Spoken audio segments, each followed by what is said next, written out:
Assalamualaikum warahmatullahi wabarakatuh. Alhamdulillahi rabbil alamin. Wassalatu wassalamu ala asyrafil anbiya'i wal mursalin Sayyidina wa maulana Muhammad wa ala alihi wa sahbihi wa sallim ajma'in. Amma ba'd.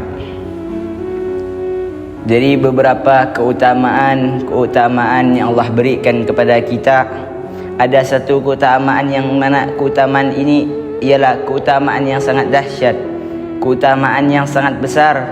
Akan tetapi banyak manusia yang tidak mengetahui apa keutamaan yang telah Allah turunkan kepada kita, yaitu keutamaan kita telah dijadikan umat baginda Nabi Muhammad sallallahu alaihi wasallam.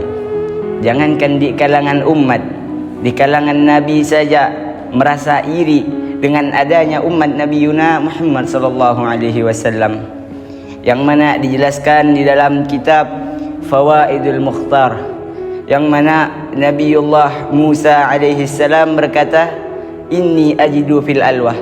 Sesungguhnya aku menemukan suatu perkataan yang mana perkataan ini terdapat di dalam lembaran suhuf kitab Taurat, yang mana di dalam perkataan ini berbunyi ummatun yusalluna fil yawm wa laylah, yang mana ada satu umat yang mana umat ini melakukan salat di pagi hari dan melakukan salat di malam hari. Khamsu salawat wa khamsu sa'atin minan nahar, yang mana ada 5 salat dan terbagi menjadi 5 waktu. Wa tuftahu lahum abwabus sama', yang mana pada saat itu Allah Subhanahu wa taala membukakan daripada pintu-pintu langit. Wa tanzilu alaihimur rahmah, yang mana Allah menurunkan kepada orang-orang tadi itu rahmatnya Allah.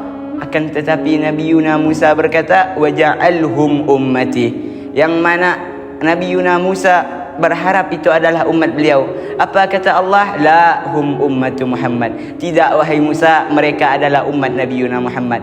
Seketika mendengar itu, seketika itu juga Nabi Musa mempunyai rasa iri di dalam hati beliau kepada kita sebagai umat Nabi Muhammad sallallahu alaihi wasallam.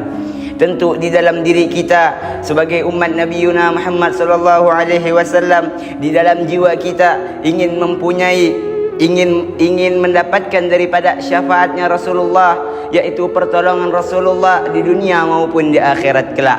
Akan tetapi kebanyakan umat daripada baginda Nabi Muhammad, ia menginginkan daripada syafaat Rasulullah, ia menginginkan pertolongan daripada Rasulullah.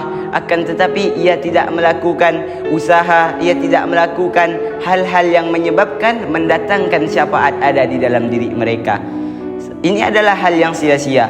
Begitu juga dengan orang yang ingin mempunyai rumah yang mewah, ingin mempunyai rumah yang megah, ingin mempunyai harta yang berlimpah, akan tapi ia tidak bekerja, akan tapi ia tidak melakukan usaha, akan tetapi ia tidak melakukan hal-hal yang menyebabkan hal tadi terjadi, maka ini adalah hal yang sia-sia. Begitu juga dengan syafaatnya Rasulullah sallallahu alaihi wasallam, saudara-saudara. Maka daripada itu kita harus mengetahui langkah demi langkah untuk mengetahui siapa itu Rasulullah. Setelah kita mengetahui siapa itu Rasulullah, mengetahui perjuangan beliau, mengetahui pengorbanan beliau, maka akan timbul rasa cinta kita kepada Rasulullah sallallahu alaihi wasallam. Maka begitu juga dengan manusia biasanya, apabila ia telah menjadi kekasih seseorang, maka ia akan melakukan apa-apa yang diperintahkan oleh sang kekasih. Ia akan menjauhi larangan apa-apa yang dilarang oleh sang kekasih. Begitu juga dengan sang baginda Nabi Muhammad sallallahu alaihi wasallam. Apabila di dalam hati manusia sudah mencintai kepada beliau, maka manusia tadi akan mudah untuk melakukan apa-apa yang diperintahkan beliau dan menjauhi segala larangan-larangan yang beliau lakukan. Maka dengan hal inilah yang akan menyebabkan syafaat tadi terdapat pada dalam diri kita. Yang mana Rasulullah sallallahu alaihi wasallam bersabda di dalam hadis beliau, an Anas bin Malik radhiyallahu anin Nabi sallallahu alaihi wasallam, yang mana Rasulullah sallallahu alaihi wasallam bersabda, likulli nabiyyin da'watun da'aha li ummati. Sesungguhnya setiap nabi, kata Rasulullah, mempunyai doa yang mana doa ini untuk umatnya.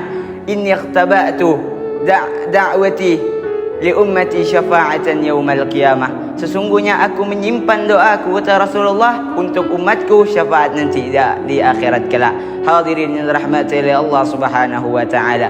Maka daripada hadis tersebut kita sudah mengetahui nanti di akhirat kelak Rasulullah sallallahu alaihi wasallam akan memberikan kita syafaatnya. Akan tetapi lantas bagaimana Rasulullah akan memberikan kepada kita syafaat sedangkan kita di dunia lalai, kita tidak pernah melakukan sunnah-sunnah beliau, kita tidak pernah bersolawat kepada beliau, kita melakukan apa-apa yang beliau larang. Maka lantas dengan itukah kita akan mendapatkan syafaatnya Rasulullah? Apakah kita tidak mempunyai rasa malu dengan Rasulullah sallallahu alaihi wasallam? Kita selalu melanggar apa yang beliau perintahkan, akan tetapi nanti di akhirat kelak kita meminta daripada syafaat beliau. Yang mana dikatakan nanti di akhirat kelak hanya sejengkal jaraknya matahari dengan kepala manusia. Bahkan dikatakan manusia tenggelam dengan keringatnya sendiri. Dikarenakan panas tadi, orang yang mencintai kita akan lari, orang yang kita cintai akan lari. Akan tetapi hanya baginda Nabi Muhammad sallallahu alaihi wasallam yang mana beliau pada saat itu menjalurkan tangan beliau untuk menarik daripada umatnya satu persatu menuju daripada surganya Allah Subhanahu wa taala. Maka daripada itu kita sudah mengetahui betapa besar perjuangan Rasulullah. Dari awal perjuangan Rasulullah bahkan sampai di akhirat kelak Rasulullah masih memperjuangkan daripada umatnya. Lantas dengan ini kita masih tidak mempunyai rasa himmah, masih tidak mempunyai rasa semangat untuk melakukan sunnah-sunnah beliau, untuk melakukan syiar-syiar dakwah beliau, untuk memperbanyak salawat kepada beliau, sehingga dengan hal-hal inilah yang akan menyebabkan syafaat datang pada diri kita. Wassalamualaikum warahmatullahi wabarakatuh.